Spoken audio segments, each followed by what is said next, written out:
Bem-vindo, pessoal, a mais um episódio do podcast Energia para o Cidadão. Hoje nós vamos tratar um pouco da energia eólica no Brasil e eu trouxe como convidada a professora Juliana Lucena, do Instituto Federal de Pernambuco. Tá? Obrigado, professora. Nós vamos falar um pouquinho aí da história toda da energia eólica no Brasil, o cenário atual, as perspectivas para o futuro. Quem já acompanha aí meu site sabe que eu, em geral, faço uma historinha assim, né? E eu vou passar a palavra para a professora se apresentar e falar um pouco da sua carreira, da sua área de atuação. Mas antes de passar para ela, enaltecer a alegria de recebê-la aqui como a primeira convidada feminina aqui no meu podcast, o que é relevante para a nossa área de atuação, né, como engenheiro. Eu vejo que já está mudando um pouco o perfil da sala de aula dos nossos alunos. Eu hoje tenho bem mais alunas em sala do que eu tinha quando eu era aluno. Né? Mas queria que você trouxesse, além da sua trajetória profissional, um pouco de como foi, né, de como é ser mulher num ambiente majoritariamente dominado por homens ainda, no setor fabril. Você trabalha muito com materiais, né, a linha de produção da eólica. Então traz um pouquinho desse apanhado junto com a sua formação, por favor. Tá certo, Diego. Primeiramente, agradecer o convite para estar aqui conversando com você e com o público sobre essa energia que está sendo muito falada, mas a gente vai ver que não é de hoje, né? Que a energia eólica vem crescendo no Brasil. E realmente, como você falou, é um desafio trabalhar, né, nesse setor sendo mulher. Já adiantando um dado, né? Mulheres na área eólica representam em torno de 20%, né, dessa força de trabalho. Claro, no Brasil esse número pode ser menor, mas essa é uma média mundial. E você me perguntando isso me fez lembrar de quando eu estava fazendo a graduação, né? Eu sou engenheira de produção, eu sou formada pela Poli lá na USP, e na minha turma eram 70 estudantes e apenas 7 mulheres, então era 10% da sala, né, as meninas.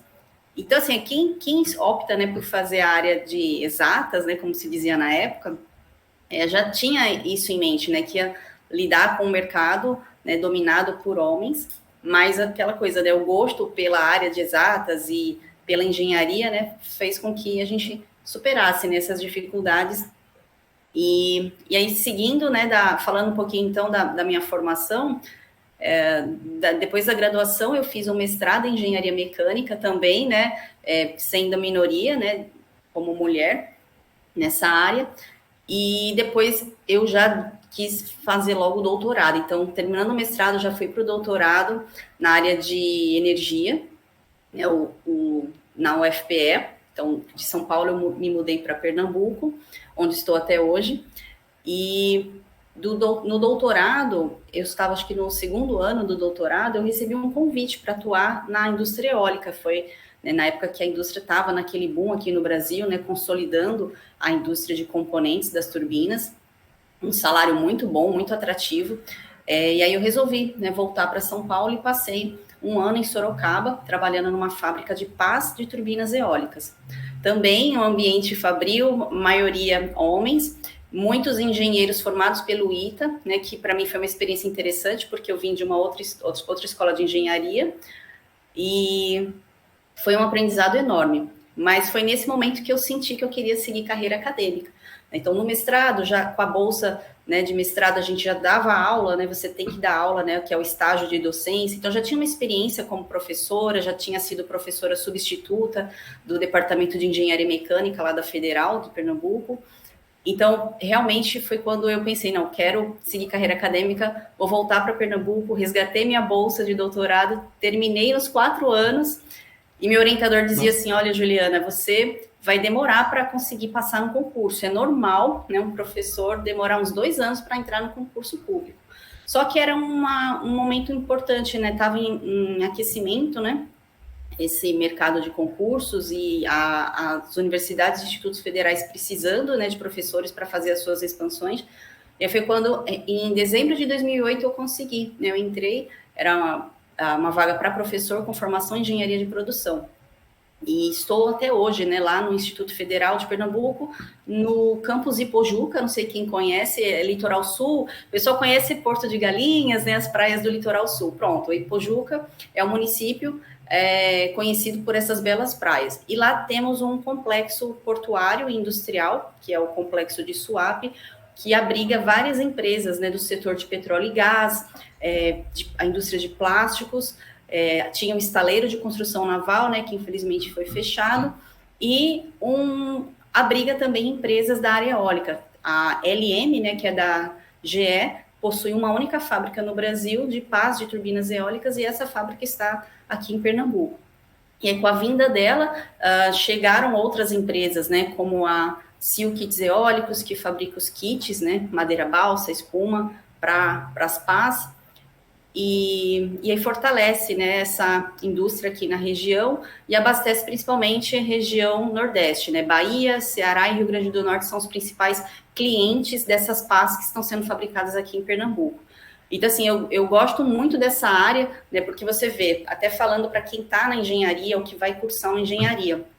Eu entrei como engenheira de produção e o engenheiro de produção ele tem um leque grande, né, de opções. Eu posso trabalhar na área financeira ou em fábrica, serviços, e dali, né, foi seguindo esse caminho que eu cheguei na área de energia, na área de materiais. E hoje, como professora, eu tenho um grupo de pesquisa que estuda materiais para as pás, que estuda mercado de trabalho, né?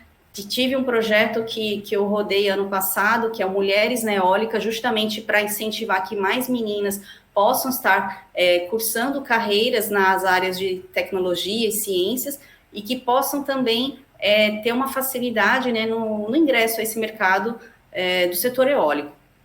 Então, foi um projeto de extensão tecnológica, elas passaram 3 meses de imersão na indústria, nós fizemos parcerias com uma empresa de swap da área eólica, e foi muito bom, assim, é um curso bem prático, né, então teve um momento de teoria e uma parte prática. Esse ano eu estou tentando rodar de novo, né, com recurso aqui do governo do estado. Então, que bacana. Bem legal. Muito. Professora, eu vou chamar aqui a vinheta, terminadas as apresentações, e aí o pessoal aproveita para dar aquela curtida no canal e aquele apoio para o projeto, e voltamos logo mais.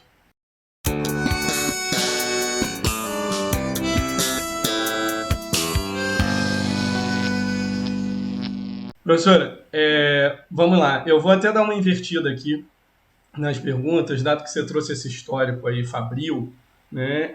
Ao invés de começarmos com os parques aerogeradores, especialmente pelo Nordeste, queria falar um pouquinho da história dessa indústria aí, que pelo visto você fez parte, tanto em São Paulo quanto aí em Pernambuco, tanto no Brasil quanto no mundo. O barateamento, o desenvolvimento da eólica. Bom, o uso da energia eólica não é novidade para a civilização humana, né? A gente usa como força mecânica, né, nos moinhos de vento desde o início da nossa agricultura, assim, né? Dessa captação do uso, né, de força animal e depois, né, da natureza, né, com rodas d'água ou com moinhos de vento.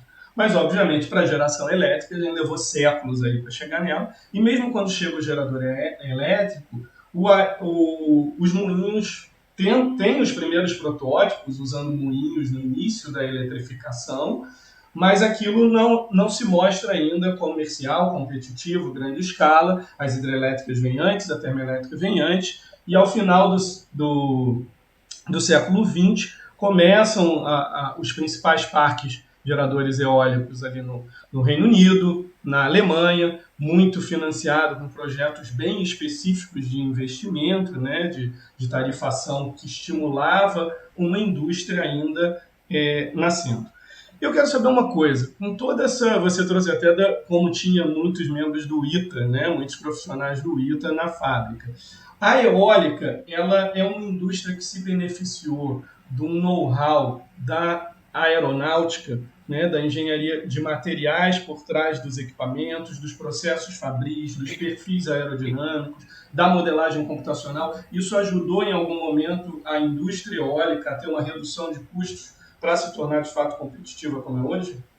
Sim, sem dúvida a gente tem uma herança, né, da indústria aeronáutica e também da indústria bélica, né, porque pensando na pá, né, da turbina, que é onde eu tenho mais experiência de fabricação, é um material compósito, né, basicamente são fibras, normalmente o vidro. Hoje, como as pás são muito grandes, né, mais de 70 metros de comprimento, você já precisa incorporar uma fibra de carbono, porque ela oferece maior resistência mecânica e a questão da leveza, né, que a gente sempre fala. A pá precisa ser resistente e leve. Então, a fibra de vidro e de carbono são usadas com uma resina polimérica, normalmente o epóxi. Então, esse material, que é o que a gente chama de material compósito ou composto, nasceu, né, na indústria bélica, né, nos tanques de guerra e também na indústria aeronáutica. Agora, hoje, né, depois de muitos anos que a eólica já, né, está evoluindo e caminhando com as próprias pernas, a gente já encontra profissionais no mercado que não são mais egressos da aeronáutica, né, pessoas que nasceram, né, que cresceram na indústria eólica propriamente dita. Mas sem sombra de dúvidas, quando você pensa até em técnicas de inspeção, né, a pá está funcionando, a turbina está ali, 20 anos, né, o tempo de vida média de um aerogerador. Nesse tempo, são feitas inspeções periódicas, então, ultrassom, termovisão, isso nasceu da indústria, né, bélica e também a aeroespacial. Então, isso é um fato. E ajudou bastante. Até quando a gente está dando aula, comenta, olha, a pá da turbina lembra muito a asa de um avião, né? Quem é leigo que vê na estrada, né? Aqui em Pernambuco é muito comum, né? É a rota, né? Nas estradas, para escoar a produção. Ah, parece uma asa de avião, de fato, né? O perfil aerodinâmico. Então, realmente, projeto, tudo isso, a gente usou bastante aí o conhecimento que já estava consolidado na indústria aeroespacial. Eu acompanho bastante as suas postagens. Aproveito aqui até para comentar, pessoal, que a professora Juliana eu conheci através das mídias digitais e me inspirou que quando eu comecei a fazer um trabalho de divulgação científica, ela já estava lá fazendo os dela. E ela falando desse escoamento da produção, ela tem muita coisa lá mostrando a logística do transporte dessas imensas pás que já vão inteiras, né, para ser montado o aerogerador não vai inteiro, mas as pás individualmente vão, né, transportadas em carretas acopladas, né, sigam aí o perfil da professora, eu também vou marcar no texto, divulgando o podcast, também o link de como acessar o material dela. Continuando, professor. Então vamos falar agora, de fato, da indústria eólica aqui no Brasil, né?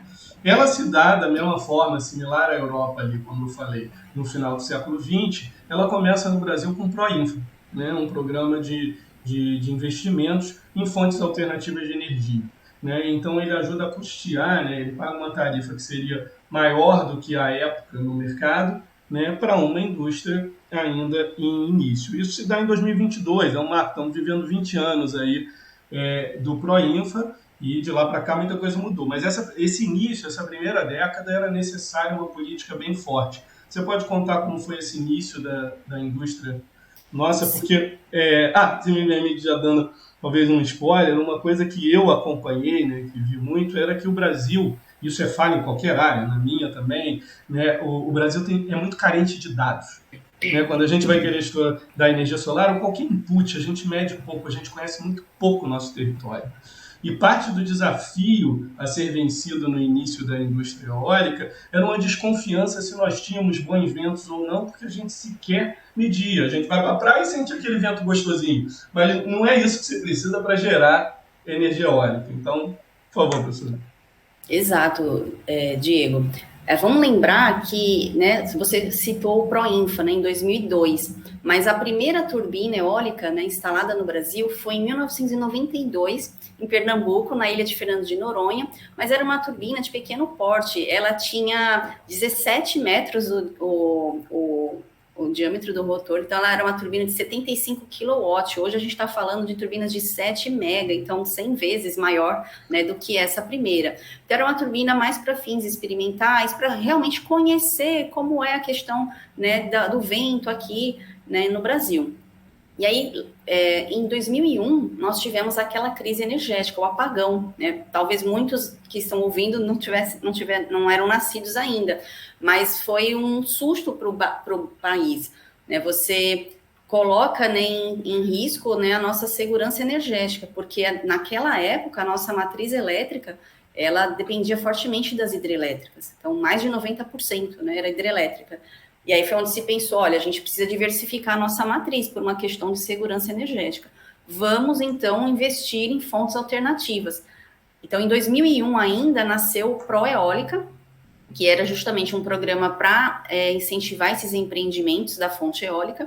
E aí, em 2002, ele se transformou no Proinfa. E aí, entre outras fontes de energia, foi dado aí um estímulo à instalação de parques eólicos no Brasil. Só que ainda de uma forma, né, muito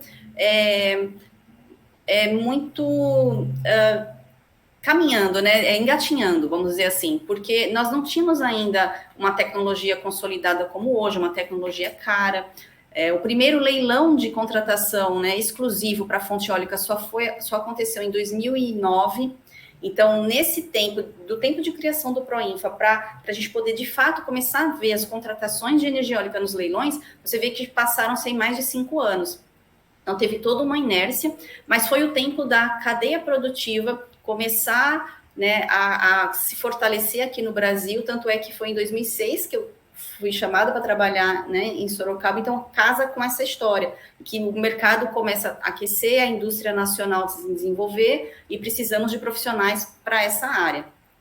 E aí, nesse processo, né, nós temos aí um marco de 2010 para agora, então em 12 anos, nós saímos de um patamar de 2 gigawatts de potência instalada para 20, né, que é o que nós temos hoje. Então, essa curva, quando você olha o gráfico, né, da evolução da capacidade instalada no Brasil, então quantas turbinas foram instaladas ao longo desses anos de história da indústria eólica no país, é uma curva que teve aí um crescimento bastante acelerado, né, nesses últimos 20 anos. Tivemos períodos, né, com a crise econômica e política. Então, 2016, por exemplo, nós não tivemos nenhum leilão de contratação de energia.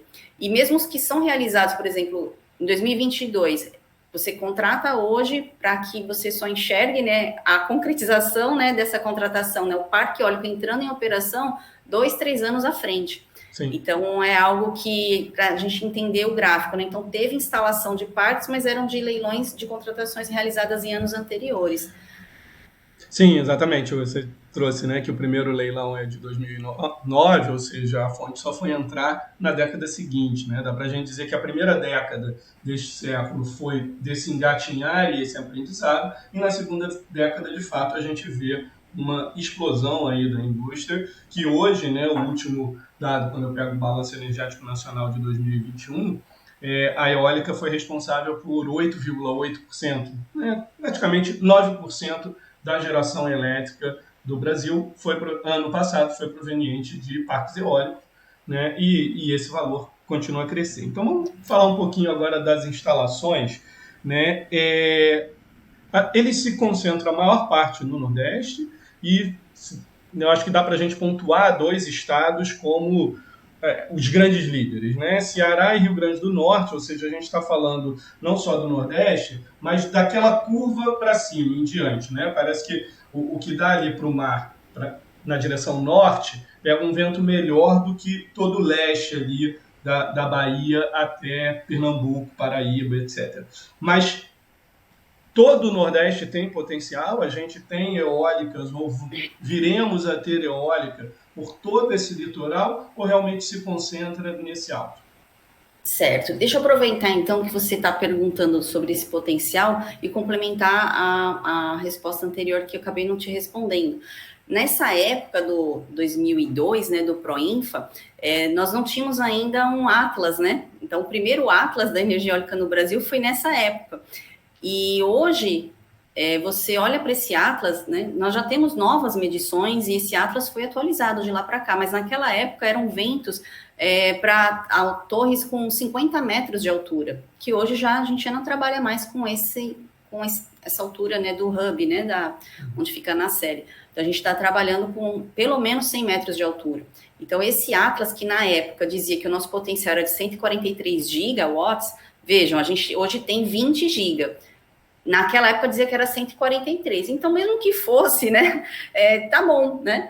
Só que com a atualização do Atlas, nós já temos como dado que é tecnicamente viável a gente explorar mais de 500 GB. Então, nós conseguimos atender toda a matriz elétrica brasileira só com a fonte eólica, mas não é interessante fazermos isso pela questão de necessidade de diversificação. Então, nessa mesma raciocínio, você olha o Nordeste, como você falou, no ranking, né, no top 10, o Rio Grande do Norte é o líder, com maior capacidade instalada, seguido da Bahia. Então, a gente tem que lembrar que existe uma região, né, no sertão paraibano, o sertão pernambucano, o sertão baiano, em que nós temos bons ventos.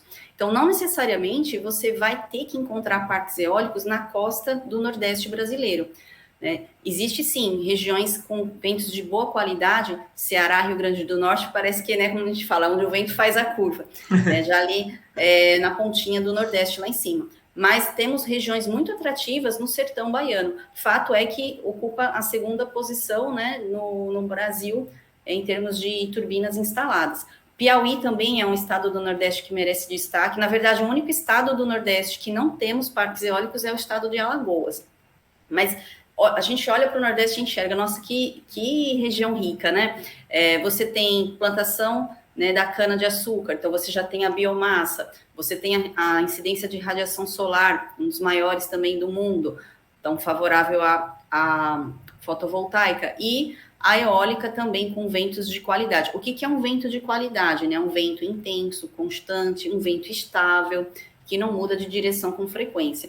Então, são características que fazem do Nordeste hoje a região atrativa. Por isso que 90%, né, dos parques eólicos, de turbinas eólicas, elas estão instaladas aqui no Nordeste. Aí você sai do Nordeste e começa a olhar o resto do Brasil, aí você tem o Rio Grande do Sul como um dos primeiros, né?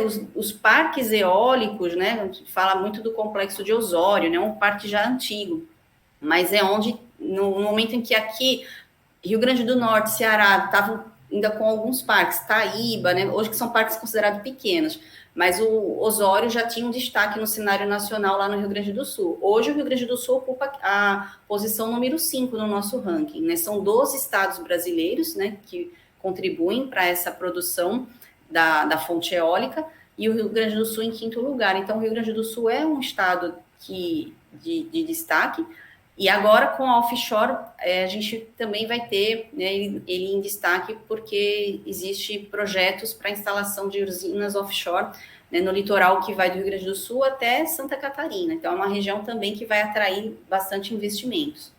Então ainda pode voltar a ter expansão pelo sul, né? Porque também um espalhamento, quanto não só a diversificação das fontes, né? Mas um espalhamento das fontes pelo país, né? É claro que também tem benefícios, né? Inclusive, o episódio seguinte ao seu vai se tratar justamente do papel do Nordeste no setor elétrico. Legal. Já fica a dica aí para quem estiver ouvindo que vai sair logo mais o outro episódio. Eu enxergo assim, você olha para o Centro-Oeste, né? Não tem nenhum parque eólico no Centro-Oeste, mas você tem, né, a soja, a biomassa ali tão presente, né? Aí você, da soja, você vai atrelar o biodiesel, e então o Brasil, ele tem em cada estado, né, suas riquezas, e aí quando a gente pensa nessa diversificação, nossa, nós temos, né, uma abundância muito grande. Inclusive a biomassa e a eólica estão ali, né, disputando cabeça a cabeça a segunda posição, né? A eólica foi a segunda, ela foi a segunda em 2020, né, atrás só da hídrica, mas ano passado, em 2021, a biomassa passou ela, né? E acredito que a eólica vai passar novamente a biomassa em breve. Então, elas estão ali bem equilibradas, né, em torno ali de 9% cada uma.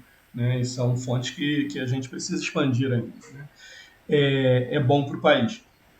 Até para controlar em anos de seca, né, como tivemos a crise hídrica. Agora você já começou, vamos para o gancho da offshore, que era uma das grandes curiosidades minhas de tê-la aqui, para ver se você sana uma dúvida minha ainda. Porque agora está justamente um grande alarde, né, na mídia de que tipo, é o início da alavancada, uma projeção aí de talvez a gente ir para o offshore. Para quem não entende aqui, né, o termo onshore, offshore é em terra ou no mar. Né? Então, o Brasil ainda não tem parques eólicos nos oceanos, e nem tinha também leis específicas sobre isso, né? E saiu recentemente um marco regulamentando como é que seria a exploração. Então se espera agora um crescimento, mas não é se espera só porque saiu na lei.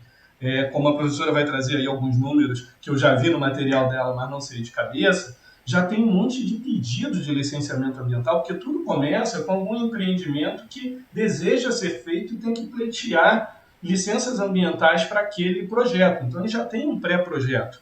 E aí tem pré-projetos em valores bem maiores do que os que a gente já tem instalado para o território todo nacional aí. E aí eu te lanço duas dúvidas, professora, principalmente. O que eu observei, né, desse histórico na Europa são países que já exploraram bem o seu potencial de ventos onshore, em terra, começaram a se expandir para o offshore. Porque o offshore, evidentemente, ele tem uma operação mais complicada, uma construção mais complicada, materiais específicos diferentes. Por outro lado, ele não ocupa um espaço, você deixa de ter uma certa competição pelo uso da terra e você pode ter melhores ventos, você vai atrás de melhores ventos. Mas voltando, Alemanha, Reino Unido, eles começam a ir para o mar depois que eles já exploraram seus melhores sítios em terra. Aí a minha pergunta para você é, nós já exploramos nossos melhores sítios em terra e precisamos necessariamente ir para o offshore? Ou a gente está indo para o offshore porque é oportuno, em busca, apesar de ser provavelmente mais caro ir para lá, eu vou ter melhores ventos ainda e justifica. Exato, Diego. É justamente esse ganho de produtividade que faz a gente buscar agora a offshore. Nós, como a gente falou, o potencial onshore em terra é 520 e poucos gigas, né? Então, assim, nós não chegamos ainda nem, né, na Nem 10%. Então, não tem essa necessidade, mas como uma única turbina offshore, ela consegue produzir mais do que duas, né, da onshore, e a tecnologia hoje, ela já está com um preço acessível, porque as turbinas maiores, como você falou, elas são mais caras, a questão de manutenção. Você vai estar instalando um parque eólico a 20 quilômetros da costa, tudo bem, você controla tudo remotamente, mas numa necessidade de intervenção presencial, você chegar, né, numa turbina que está a 20 quilômetros, tem um tempo, é como a plataforma de petróleo offshore, né? Então, tem toda uma complexidade que é diferente do onshore, mas o ganho de produtividade nos ajuda nisso. O Brasil, com esses 36 projetos que estão em fase de licenciamento ambiental junto ao IBAMA, vão somar 80 gigas. E se você olha, né, quais são esses 36 projetos que estão já, né, com pedido no IBAMA, tem projeto de 2016.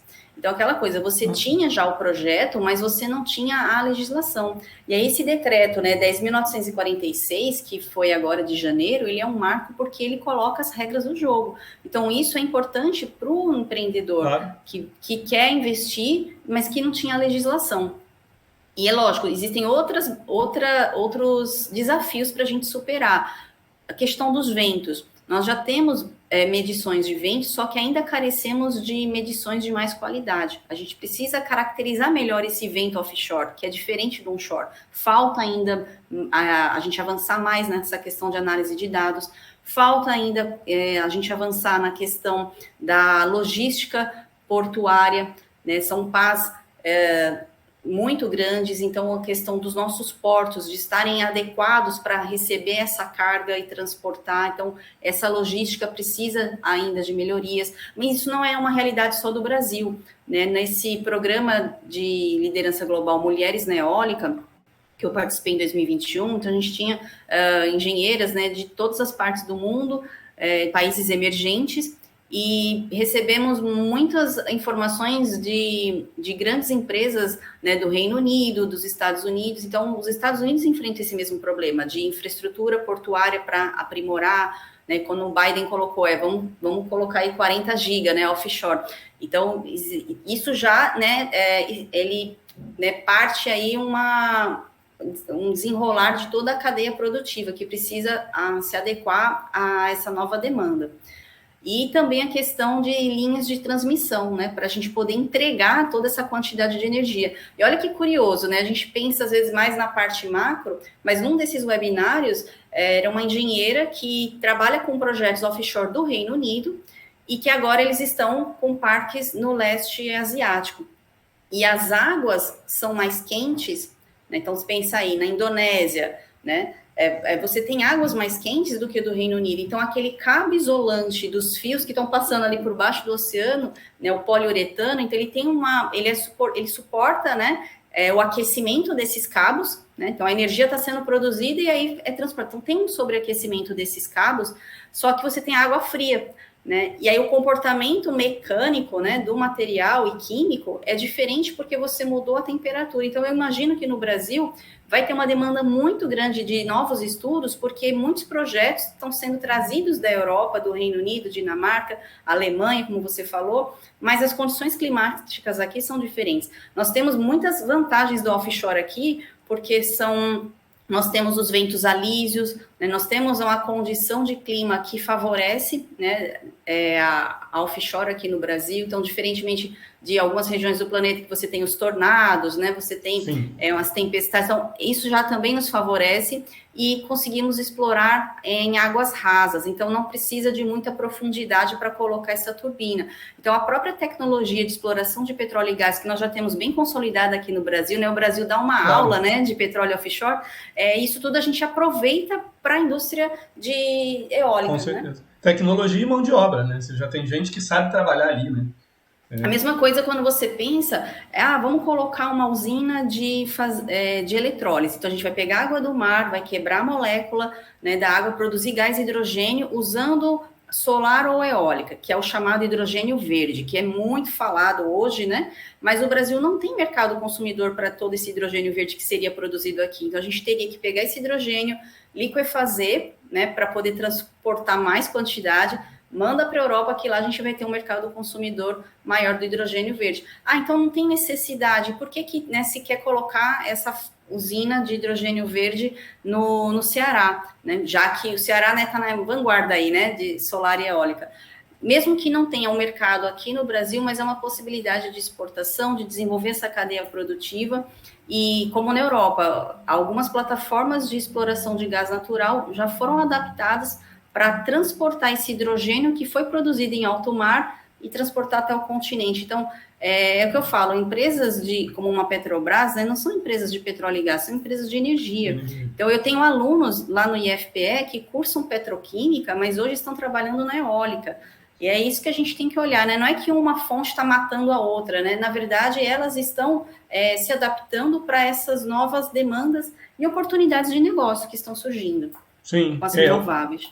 Usam um know-how, né, um conhecimento de uma em acordo e se complementam, né? Então, acredito realmente que toda a nossa história aí de exploração de petróleo offshore facilite essa entrada também no mercado offshore. E aí, para fecharmos aí esse assunto do offshore, uma coisa que eu observei, inclusive no seu material, é que esses pedidos aí, esses 36 projetos, alguns deles são em região que a gente nem falou a respeito aqui, por exemplo, que é o litoral aqui sudeste, né, principalmente do Espírito Santo, pegando um pouquinho do Rio de Janeiro. Então, assim, essa ida, né, para o offshore também significaria a entrada de outros atores aí, né, de outros estados, uma diversificação nesse ponto. É verdade? Tem outros lugares que teriam um potencial offshore que não tem onshore, né? Exato, Diego. E o pessoal até no Instagram, né, que fala, eu sou do Espírito Santo, né, como é que eu vou trabalhar, né, na eólica? Nossa, gente, então, com a vinda do offshore, né, são 5 regiões que nós temos mapeadas, né? Então, seria o Ceará, o Rio Grande do Norte, aí vem para esse litoral do Rio de Janeiro com o Espírito Santo, que já tem, né, as plataformas de petróleo também já consolidadas nessa região. E a última região seria pegando o Rio Grande do Sul com o estado de Santa Catarina. Então, novas oportunidades de geração de emprego, né, indústrias para suprir essa demanda de equipamentos, de turbinas e a própria operação e manutenção, né, desses parques. Então, foi uma notícia muito boa. Você tem ideia, no Ceará tem um único parque com mais de 400 turbinas. Então, é uma área bem extensa. Nossa. É muita coisa. E aí esse estudo está bem detalhado, quem quiser ter acesso a esse material que está em PDF, que é do próprio IBAMA, eu coloquei na minha bio, um link da bio lá no Instagram, vocês conseguem acessar esse material, você faz um download. Também, se não conseguir, manda um e-mail para mim que eu envio o arquivo em PDF sem problemas, mas lá você encontra a quantidade de aerogeradores, o tamanho, né, a potência nominal de cada aerogerador e o empreendedor, né, o nome do empreendedor que está chegando com esse pedido aqui no Brasil. Então, para fecharmos aqui o offshore, né, da mesma forma que você falou que as empresas de petróleo são empresas de energia hoje em dia, né, uma não compete com a outra, então você acha que a gente vai crescer na offshore, mas não substituindo e parando nossos avanços na onshore? Vão ser duas indústrias, apesar de usar o vento, vão ser duas indústrias andando em paralelo e com ambas com o mercado crescendo em lugares diferentes, com detalhes diferentes, mas com espaço para as duas. Isso, diferentemente do que a gente vai ver na Europa, né? Porque os relatórios apontam que a onshore na Europa ela vai entrar numa estabilidade, porque não tem mais para onde crescer, vamos dizer assim. Sim. No Brasil, considerando os leilões já realizados e também as contratações no Mercado Livre, desde o ano passado a gente já tem esse dado, né? Que para o ano de 2024 a gente vai ultrapassar os 30 GB. Então, esses 10 GB que faltam, né? Então, em 2 anos a gente chega. E isso tudo é do onshore. Então, não tem como parar, né, essa produção no curto prazo, nem no médio prazo. Tá? Como você falou, temos as vantagens do offshore, mas por ser mais cara, e nós temos muito espaço ainda para crescer na onshore, então a gente vai ter ainda tem muito pano para manga, né, vamos dizer assim, para onshore aqui no Brasil. Andar nas duas juntas. Que bom, ótimo. Obrigado mais uma vez, professora. Acho que podemos começar a chegar ao final aqui. Então, por favor, já dê aquela compartilhada, curtida, quem ainda não curtiu o material. Visita aí a página no Instagram da professora Juliana Lucena. E me diz uma coisa, tem alguma pergunta, alguma coisa que eu não trouxe que você acha importante trazer, complementar aqui? Eu acho que é importante a gente falar que a energia eólica, diferentemente de outras, né, ela é uma energia limpa e renovável, né? A gente estava falando do biodiesel, né, da biomassa. A biomassa ela é uma fonte renovável, porém ela não é limpa quando a gente pensa nas emissões de CO2, né? Você precisa queimar um bagaço de cana, né, para produzir energia, né, para movimentar um motor de uma máquina. Enquanto que a eólica e a solar são fontes limpas e renováveis, então durante a sua operação elas não emitem CO2. Então quando eu penso lá em 2050, ou quando eu olho para trás, lá no Acordo de Paris, né, em que o Brasil se comprometeu, junto com as outras nações, a reduzir as emissões de gases de efeito estufa, o tal do net zero, né, que a gente está buscando a neutralidade climática, zero emissões de carbono, eu enxergo que esse caminho ele é possível com a eólica e a solar. Por isso que quando a gente olha um relatório de previsão do futuro aí, de que até 2050 metade da energia consumida no planeta vai ser ofertada, né, pela eólica e solar, então a gente consegue já imaginar e entender por que essa movimentação toda, né, por essas duas fontes de energia. Então o Brasil ele está caminhando em acordo com o que o resto do mundo está buscando fazer. E aí, aqui na América Latina, nós temos uma posição de destaque, né? Nós, no ranking mundial, ocupamos a 7ª posição, mas a gente tem que olhar para o Chile, que está dando, né, tá investindo bastante na eólica, e os países do leste asiático investindo bastante também, a Índia, então são países que estão deixando o carvão mineral, que é a sua principal fonte, né? Quando a gente olha para a China, para a Índia, estão investindo fortemente na eólica. E aí vai demandar muito profissional nessa área, então área de engenharia, área de direito, conhecedores de vento, de solo, né? Então é uma área que também consegue absorver mão de obra de diferentes áreas, então acho que também isso é um ponto muito positivo da energia eólica. E lembrar, né, que hoje você tem aí mais de 30 milhões de residências, né, no Brasil sendo abastecidas com a eólica. Nós aqui no Nordeste podemos dizer, né, a luz que está, né, iluminando aqui a residência está vindo da eólica. E em alguns momentos, né, do ano consegue suprir 100% da demanda do Nordeste, né? Então isso é algo muito bom, né? A energia dos ventos. Então assim eu defendo muito a eólica. Então quando a gente fala das outras fontes renováveis, todas, né, são características, vantagens e desvantagens, mas eu gosto muito de frisar isso, né? Nem toda energia limpa é renovável e vice-versa, né? Nem toda renovável é limpa. E a eólica, assim como a solar, são duas fontes limpas e renováveis. Acho que isso é um ponto bem, bem positivo dessa fonte. Porque quando a gente diz limpa, né, a gente sempre tem que dizer em relação a quê, né? Porque hoje o grande problema é o aquecimento global. Então a gente olha a emissão de gás de efeito estufa. E às vezes quando eu trago números de como, quando a gente olha a geração, né, a eólica e a solar, elas geram uma energia, um recurso que é limpo. Né? Mas a sua cadeia, às vezes, produtiva, nem tanto. Então, a solar, por exemplo, é cerca de 10 vezes mais poluente, mais emissora na fabricação de gases de efeito estufa do que a eólica. Então, quando a gente compara a solar com o gás natural, é óbvio que ela é muito mais limpa. Com a carvão, não tem o que olharmos, né? O carvão é o grande vilão. Né? Mas a gente tem que sempre comparar com alguma outra. E aí a biomassa, mesmo quando eu pego o ciclo de vida dela, né, da colheita, da produção, que vai capturar de novo essas cadeias de carbono, praticamente tudo, ainda assim ocupa espaço, tem o uso da terra, que poderia ter outros destinos de plantio, né, de alimentação, de pecuária. Então, agricultura e pecuária. Então, no comparativo e pegando em ciclo de vida, né, nada emite menos do que a nuclear, é a mais não emissora de gases de efeito estufa, em seguida é a eólica. Né? E aí a gente vai dizer que a nuclear é limpa? Não necessariamente. Se eu pensar em lixo radioativo, ela deixou de ser limpa. Quando eu penso em emissão de gases de efeito estufa, ela é limpa. Né? Então é importante. E a eólica realmente aí é uma das mais equilibradas, né? com os prós dela muito favoráveis a ela, de fato.